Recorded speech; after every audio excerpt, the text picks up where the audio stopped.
Bonjour à tous, j'espère que vous allez bien ce matin à la maison. En tout cas, nous sommes très heureux de vous retrouver encore en ligne ce matin pour célébrer les louanges de Dieu. Vous savez, dans ces moments compliqués, nous voulons déclarer que nous avons un Dieu sauveur. Amen. Alléluia. Alors lève-toi chez toi maintenant, on va déclarer ensemble que nous avons un Dieu sauveur. Ensemble, c'est parti.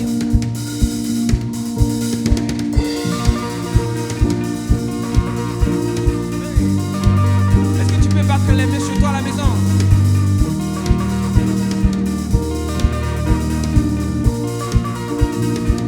Miséricordieux ensemble. Miséricordieux, grâce incomparable, amour véritable, je t'exalte, tu es Yeshua, Dieu sauveur.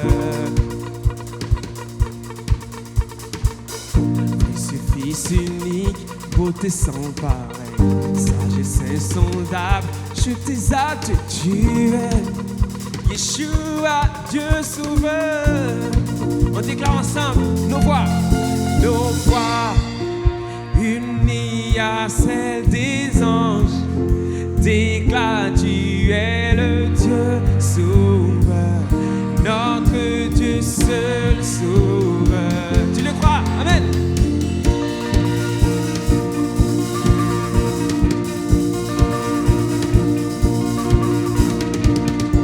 Toujours invaincu et triomphant, puissance absolue, je t'exalte, tu es Yeshua, Dieu sauveur.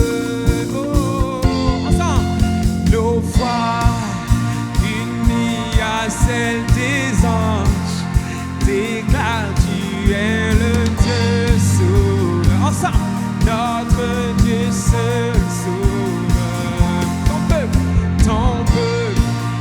uni à tous les anges, déclare, tu es le Dieu sauveur, notre Dieu seul sauveur. Amen.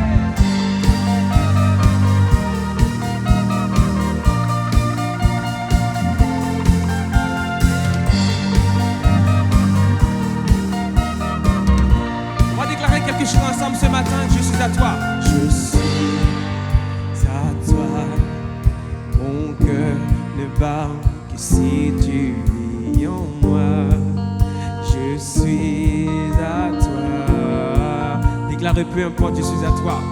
Je suis à toi. Et mon cœur ne bat que si tu vis en moi. Je suis à toi. Je suis à toi, Jésus. Je suis à toi. Et mon cœur ne bat que si tu vis en moi. Je suis à toi. Nos voix unies à celles des anges, déclare, tu es le Dieu sauveur, notre Dieu seul sauveur. Ton peuple et ton peuple unis à tous les anges, déclare, tu es le Dieu sauveur. Hey! Notre Dieu seul sauveur. Hey! Alléluia! Est-ce que tu peux acclamer le Seigneur ce matin? Chez toi à la maison, nous avons un Dieu sauveur. Amen. Vraiment, souviens-toi de soi ce matin, que peu importe cette situation, que nous sommes ensemble, cette épreuve que nous traversons, nous avons un Dieu là-haut qui est capable de tout. Amen. Déclare-le sur toi que nous avons Dieu. Dieu, tu es tout puissant.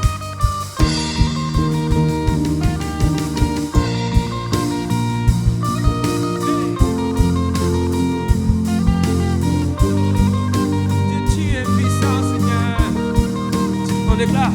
Dieu est puissant, il est juste et grand, il peut tout accomplir, plus grand que nos pensées, plus grand que nos désirs.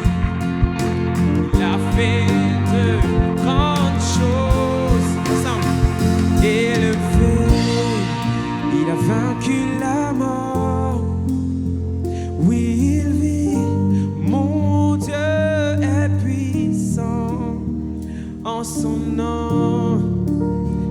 j'ai la victoire, déclare. Le Seigneur, mon Dieu, est puissant.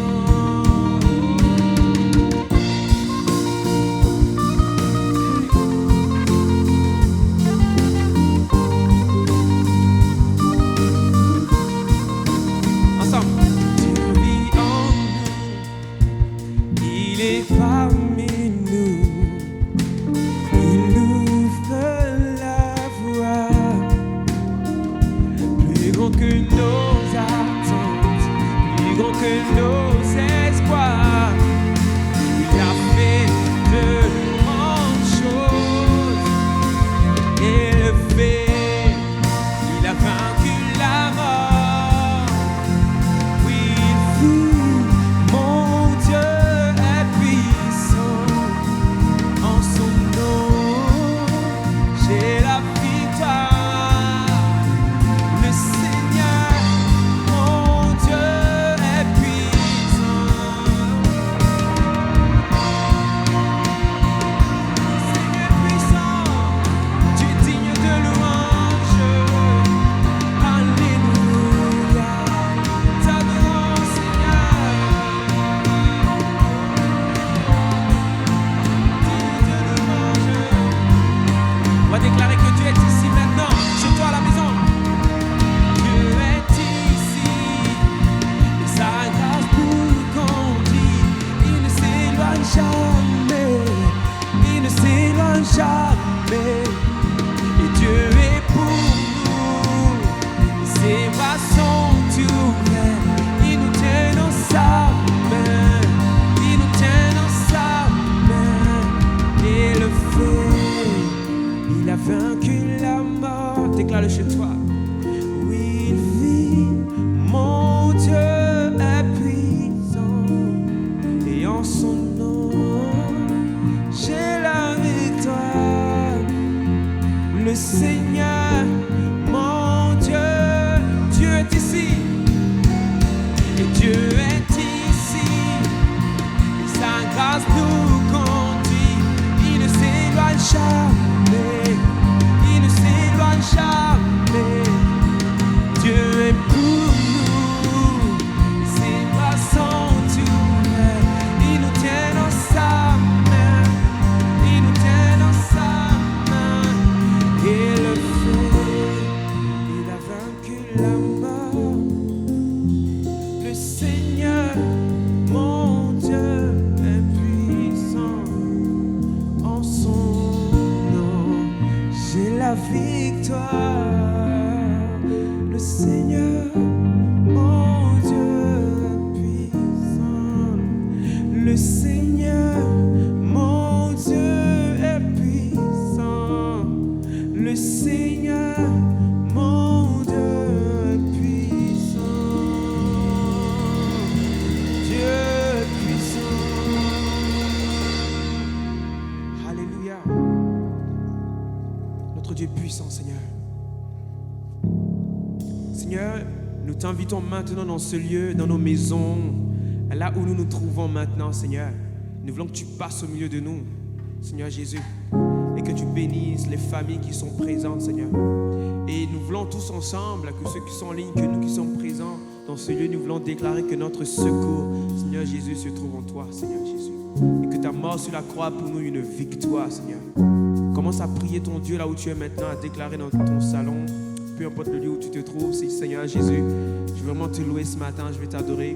Je crois que vraiment notre secours est entre tes mains et que ces moments que nous passons, Seigneur, nous croyons que la solution est entre tes mains. Nous prions ensemble notre Dieu. Amen.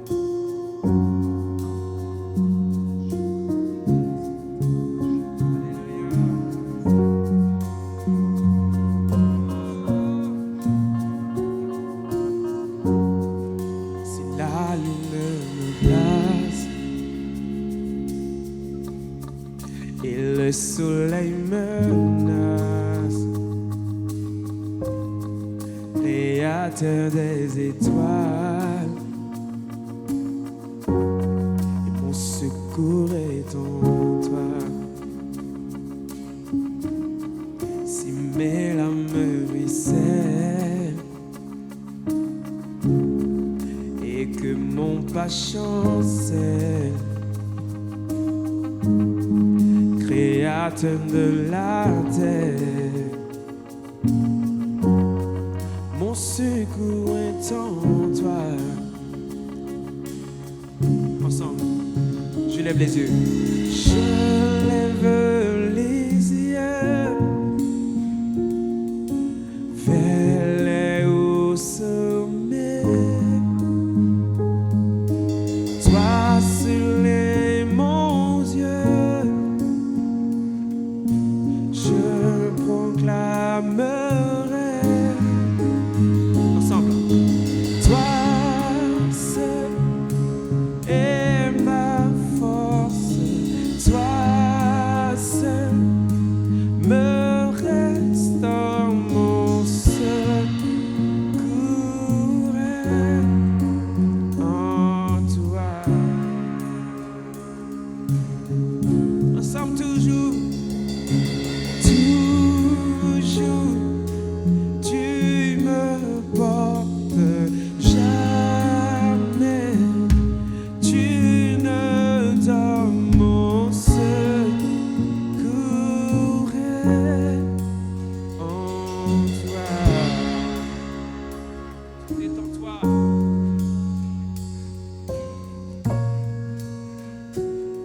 Crois-le ce matin ensemble. Si la peur m'envahit et mon âme me chafouine,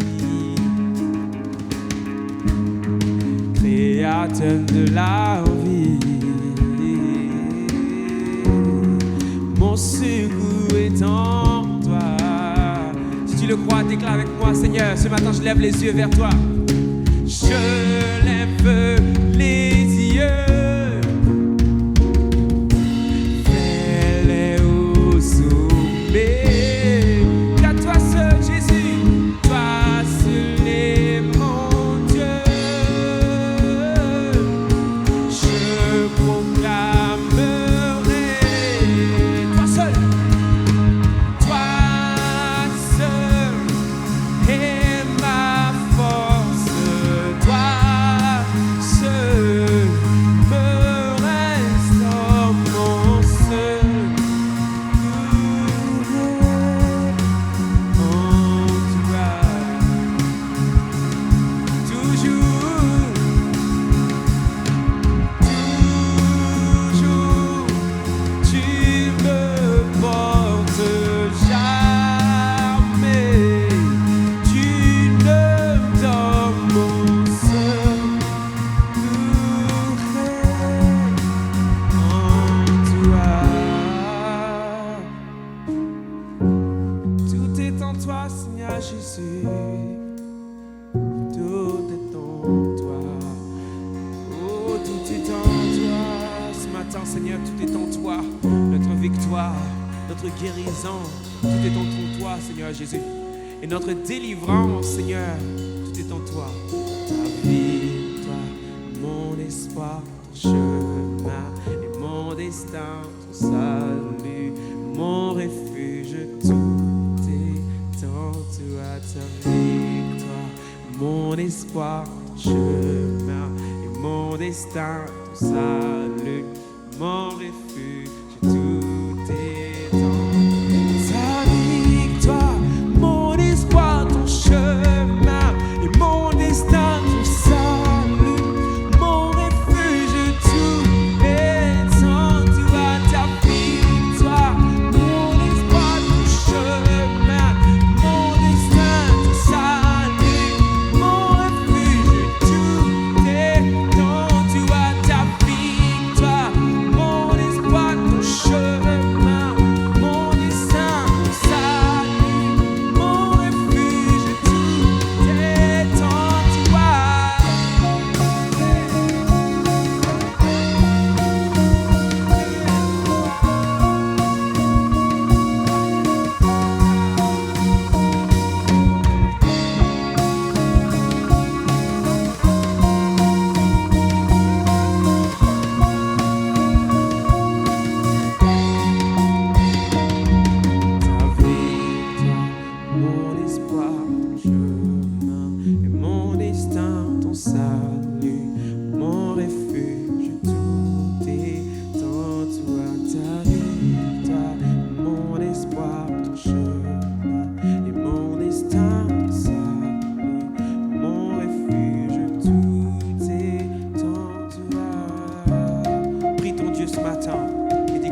besoin. Et nous savons que Dieu, tout est entre tes mains, Seigneur Jésus. Tout ce dont nous avons besoin est entre tes mains, Seigneur Jésus. Nous glorifions ton nom ce matin, Jésus. Nous déclarons que tout est en toi, Seigneur. Alléluia. Prie ton Dieu ce matin.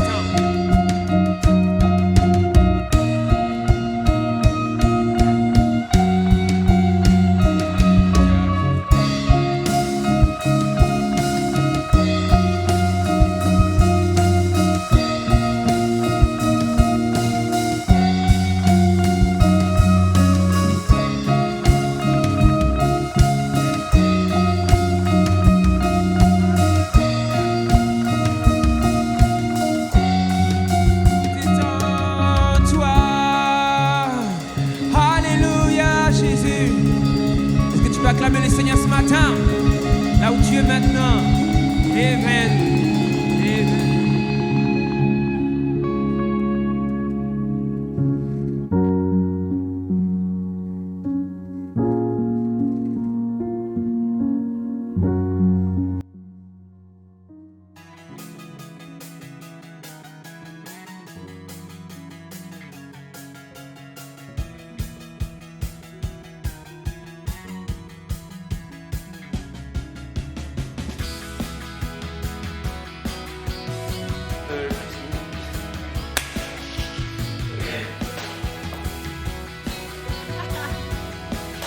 Donc n'oublie Christine.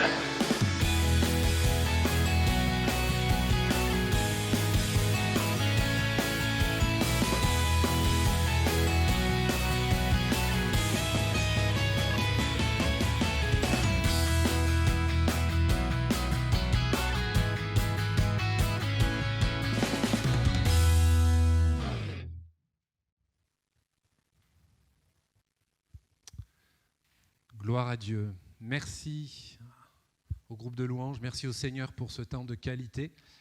On reprend une certaine habitude qu'on pensait vraiment ne plus reproduire. On vous sait nombreux derrière cet écran ce matin et on bénit Dieu pour votre présence et votre soutien. Merci au Seigneur, comme je disais, pour ces instants. Je vous invite à ouvrir votre Bible sur un thème et je bénis Dieu pour le choix des cantiques, des chants, parce qu'on est sur cette même ligne conductrice. Et le thème, le titre de mon partage ce matin, c'est une question. Céder ou intercéder? Alors je vous invite à lire avec moi un passage dans l'Évangile selon Luc, au chapitre 22, et à partir du verset 39, le temps que vous trouvez à la maison. Prenez le temps de lire ensemble, de prendre la Bible, de le lire avec vos enfants, vos ados, les jeunes également. C'est important de baser, ça va être mon texte de référence durant ces quelques instants, ces quelques minutes. Et on va voir qu'au travers de ce contexte, le Seigneur Jésus nous parle. Alors c'est dans le contexte où Jésus est dans le jardin de Gethsémane, le lieu d'oppression, de pression, le lieu du pressoir, littéralement. Mais pour vous et moi, dans ce contexte qui est énormément anxiogène, je crois que ce matin, Jésus a une parole pour chacune et chacun d'entre nous. Alors, on va lire ensemble à partir du verset 39. Luc 22, verset 39. Il sortit et se rendit comme d'habitude au mont des Oliviers. Ses disciples le suivirent. Lorsque Jésus fut arrivé à cet endroit, Jésus leur dit « Priez », retenez bien l'expression, « Priez pour ne pas céder à la tentation ». Puis il s'éloigna d'eux à la distance d'environ un jet de pierre, se mit à genoux et pria, en disant « Père », donc Dieu le Père, si tu voulais éloigner de moi cette coupe, toutefois, que ce ne soit pas ma volonté qui se fasse, mais la tienne. Alors un ange lui apparut du ciel pour le fortifier. Saisi d'angoisse, Jésus priait avec plus d'insistance et sa sueur devint comme des caillots de sang qui tombaient par terre.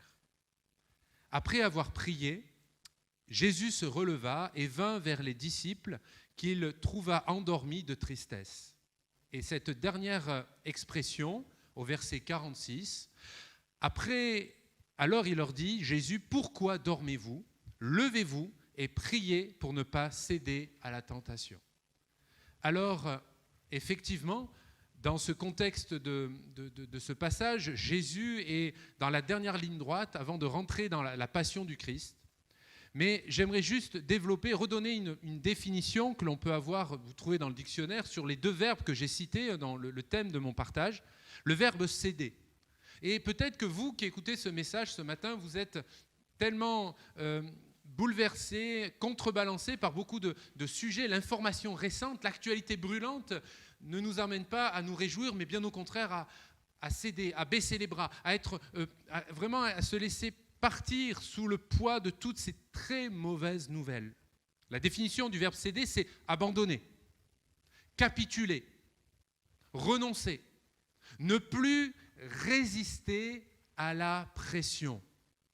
Le verbe intercéder, et c'est cette expression que j'aimerais développer pour nous ce matin, c'est dans le sens user de son influence. Eh bien, en tant que croyant, en tant que disciple de Jésus, vous qui écoutez ce partage, vous qui êtes peut-être dans la foi ou vous qui êtes en train littéralement de vaciller dans la foi, j'aimerais vous encourager à user de votre influence. Pas auprès d'un homme, pas auprès d'un parti politique, pas auprès de nos élus seulement, mais auprès de Jésus qui ne change pas, mes amis. Alors, je vais prendre l'exemple de Jésus-Christ qui est pour moi, pour nous tous, le plus grand des intercesseurs et en 4 aspects, en 4 points.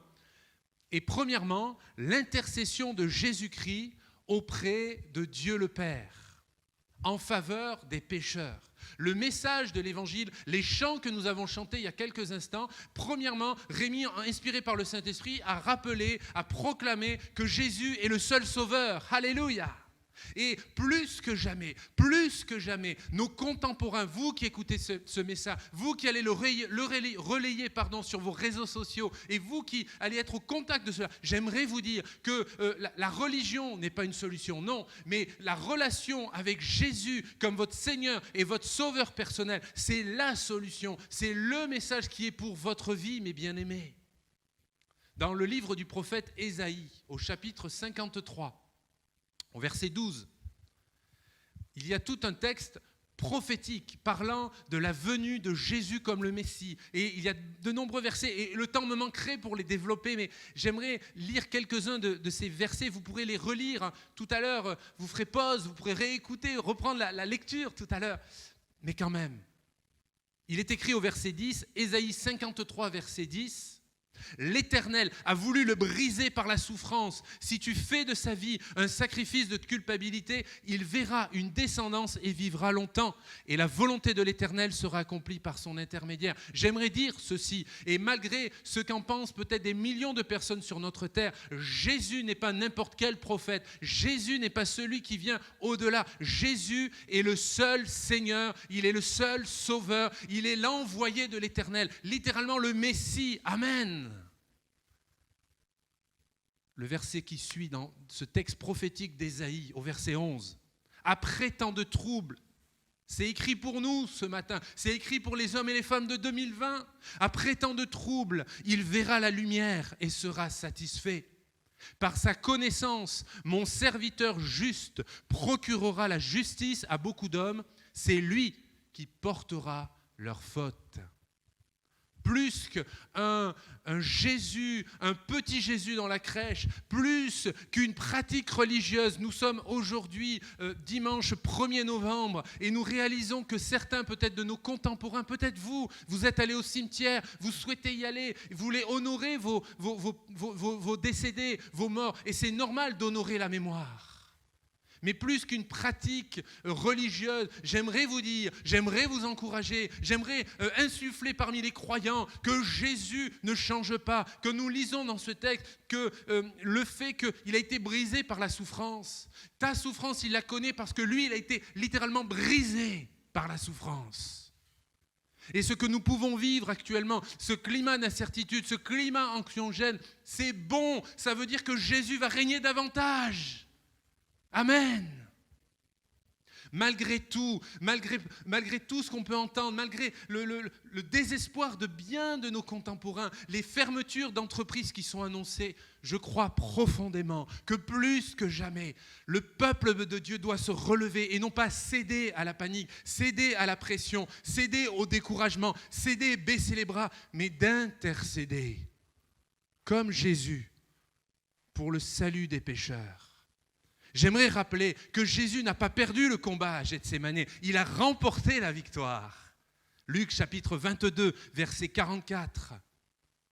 Parce qu'il est écrit, il était saisi d'angoisse. Juste auparavant, le verset précédent, le verset 43 de notre lecture initiale, il a une visitation d'un ange. Le chant tout à l'heure nous parlait que nous puissions célébrer le Seigneur, accompagnés du chant des anges. C'est des moments glorieux, c'est des moments bénissants. Et juste après, Jésus a un grand moment de grosse pression, un gros moment au verset 44, un gros moment d'angoisse. L'angoisse n'est pas un péché. L'angoisse peut être la suite, malheureusement, parfois logique ou illogique, peu importe, de moments de bénédiction que vous avez pu vivre. Et peut-être certains écoutent ce message en disant « mais hier, je me suis bien réveillé, mais ce matin, je suis angoissé. » L'angoisse de la reprise des cours, l'angoisse de la reprise du travail, l'angoisse de savoir si à la fin, vous aurez votre salaire, l'angoisse de savoir si vous pourrez donner à manger à vos enfants, l'angoisse de savoir, pour les étudiants, de faire des études, de louer un logement, et puis plus rien, d'être en télétravail.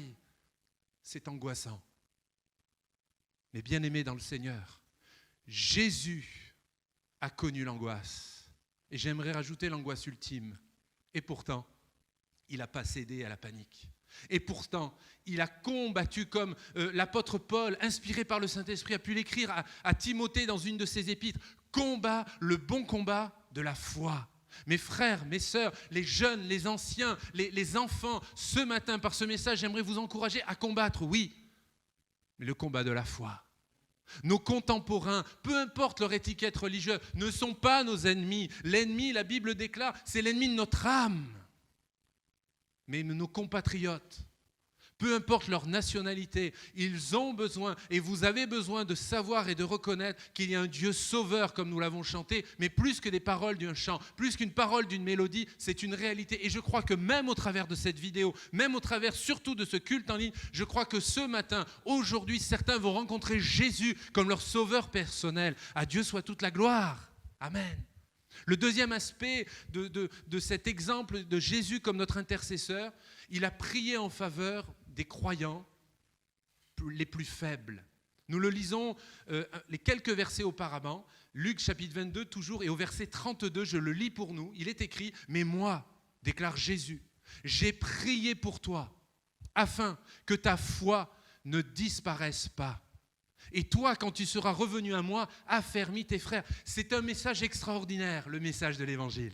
C'est un message grandiose, le message de Jésus. Remarquons avec moi, relisez avec moi ce texte. J'ai prié pour toi. J'aimerais te dire, et je suis convaincu qu'en ces instants, Jésus prie pour toi. Jésus prie pour toi. Il ne délègue pas cette prière à un de ses anges, à un de ses collaborateurs. Il ne délègue pas cela. C'est lui qui prie pour chacun et chacune d'entre nous. Alléluia. Pourquoi ? Pour mieux nous bénir ? Pourquoi ? Pour mieux nous faire vivre d'autres choses ? Non, il est écrit que ta foi ne disparaisse pas, ne défaille pas. Cela veut dire que c'est possible d'avoir une baisse de régime.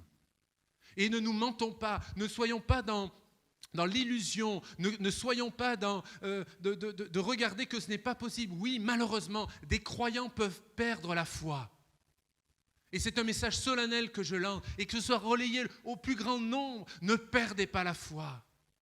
N'ayez pas peur de ce climat anxiogène. N'ayez pas peur de vous retrouver. Quand enfin on pourra nous retrouver, à peine le début du confinement, je parle déjà du déconfinement, parce que ce n'est pas la vie qu'on vit là actuellement. Nous voulons vivre ce que Jésus a prévu, c'est l'Église qui se réunit. Mais on ne va pas attendre qu'on soit de nouveau dans notre lieu de culte pour rappeler ces paroles du Christ. J'ai prié pour toi, afin que ta foi ne disparaisse pas.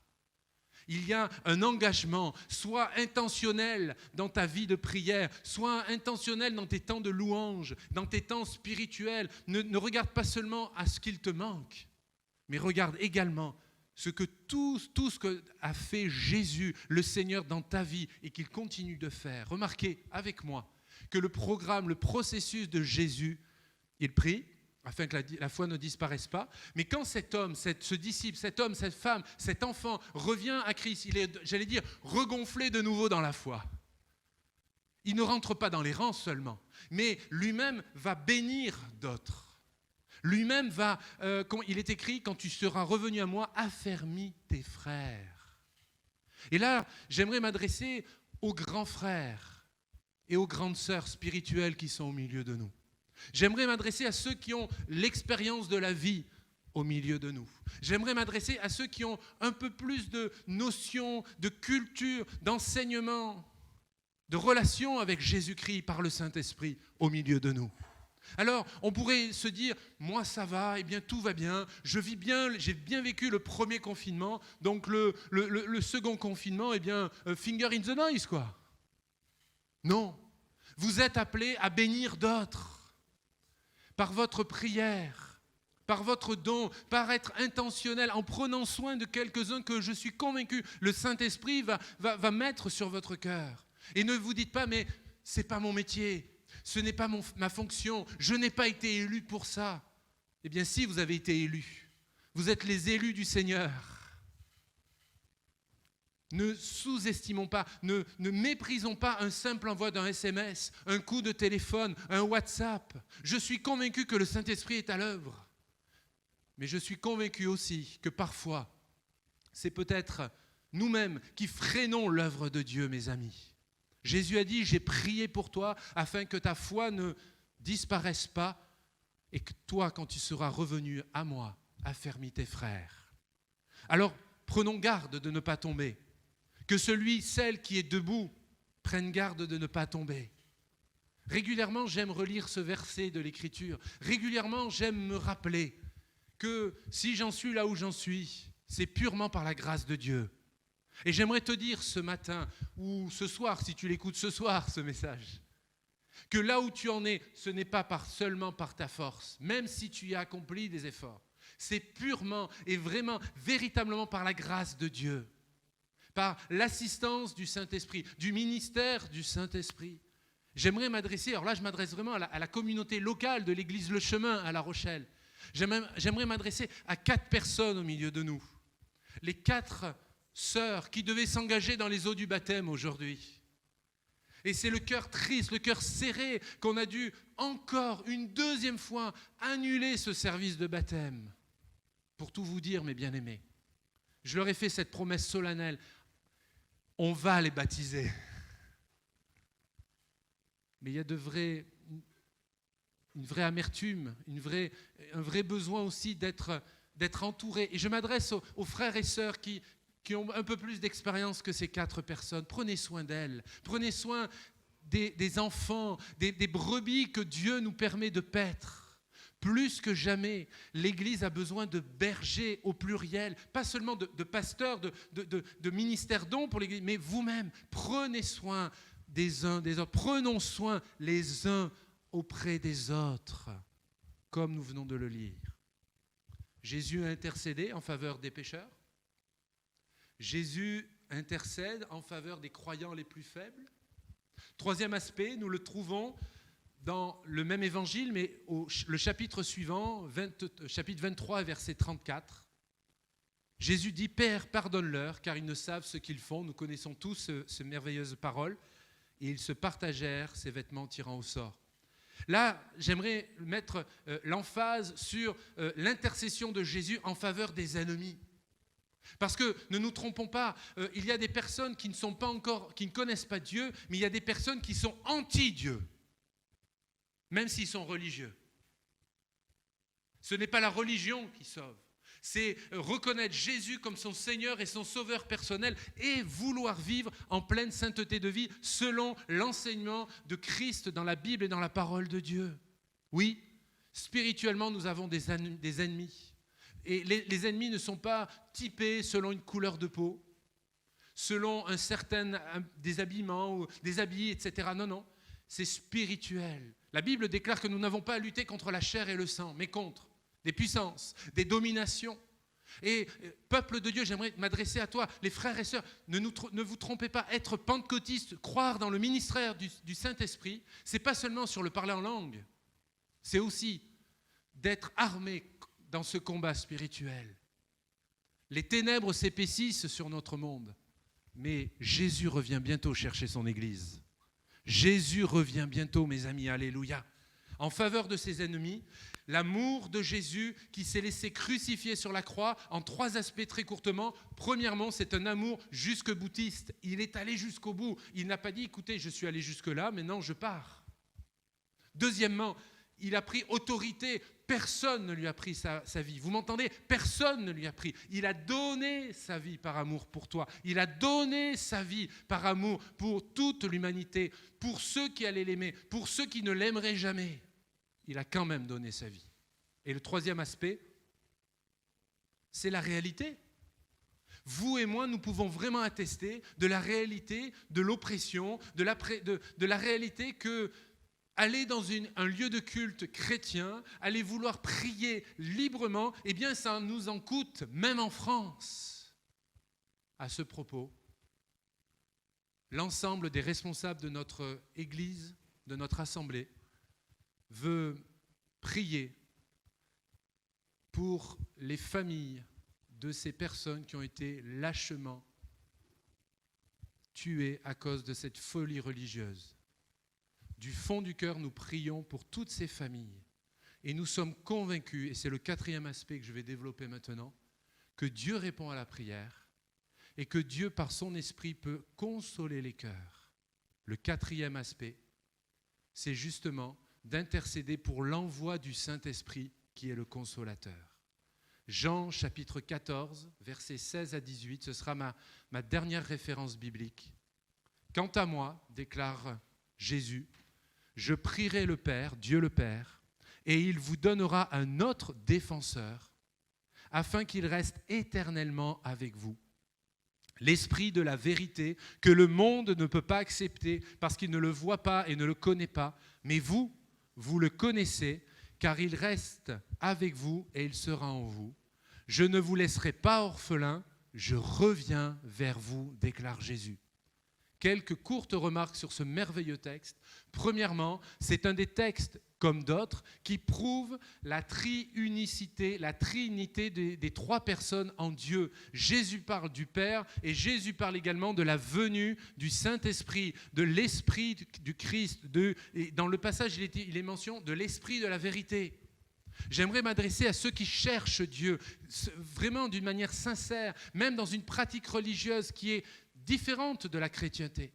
J'aimerais vous dire qu'il n'y a qu'un seul Dieu. J'aimerais vous dire également que l'Esprit de la vérité, et c'est celui qui vous conduira à Jésus. La Bible déclare qu'il n'y a qu'un seul médiateur entre Dieu et les hommes, c'est-à-dire vous et moi. Eh bien, ce seul médiateur, c'est le Christ. C'est Jésus-Christ. Et ceux qui veulent attester une autre religion en disant que quand Jésus parle d'ici, il parle du prophète, c'est faux. Il parle du Saint-Esprit. Il est écrit l'Esprit de la vérité. Je ne suis pas là pour parler sur les autres, je suis là pour vous parler du message de l'Évangile. Et le message de l'Évangile est un message de vérité, de transparence et un message qui nous responsabilise. Le dernier verset que nous avons lu, il parle que les croyants, les disciples authentiques ne seront jamais orphelins. Peut-être que dans ta maison, tu te sens seul. Peut-être que tout ce que nous allons vivre ou revivre vous fait peur. Moi le premier. Mais j'aimerais te dire, avant qu'on puisse prier maintenant, que Jésus a dit nous ne serions jamais seuls. Il est écrit que nous ne serions pas orphelins. Un orphelin, c'est celui qui a perdu son papa, sa maman, qui est toute seule de sa famille. Mais nous ne sommes pas seuls, nous sommes des millions à prier le Seigneur Jésus. Alors maintenant, dans ce temps que nous vivons, ce dimanche 1er novembre, où certains vont commémorer la mémoire de leurs défunts, où certains souffrent de solitude, peu importe leur âge, où certains, ou un grand nombre, ont peur du lendemain, j'aimerais vous rappeler que Jésus est l'intercesseur par excellence. Alors soit vous cédez, soit vous intercédez. Soit vous intercédez en faveur des pécheurs, soit vous intercédez en faveur des croyants faibles, soit également en faveur de vos ennemis. et vous demandez également à Dieu d'envoyer, de renouveler le Saint-Esprit, soit vous cédez. Pour ma part, en mon âme et conscience, je déclare que je veux continuer d'intercéder à la lumière du témoignage de Jésus. Pendant que cette mélodie est jouée, on va prier le Seigneur. Et j'aimerais, mes bien-aimés qui écoutaient cette vidéo, que ce ne soit pas juste une vidéo, que ce ne soit pas juste d'une manière passive, mais que maintenant, vous allez pouvoir prier ensemble. Et quand même ce sera fini dans quelques instants, continuez ce temps de prière chez vous.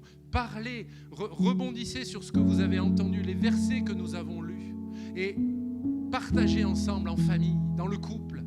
N'ayez pas peur, n'ayez pas honte de dire « Oui, c'est vrai, j'ai peur ». Hier, nous recevions des amis à la maison et ce couple et l'épouse nous disait qu'elle avait le mal du pays. C'était compliqué pour elle dans certains aspects.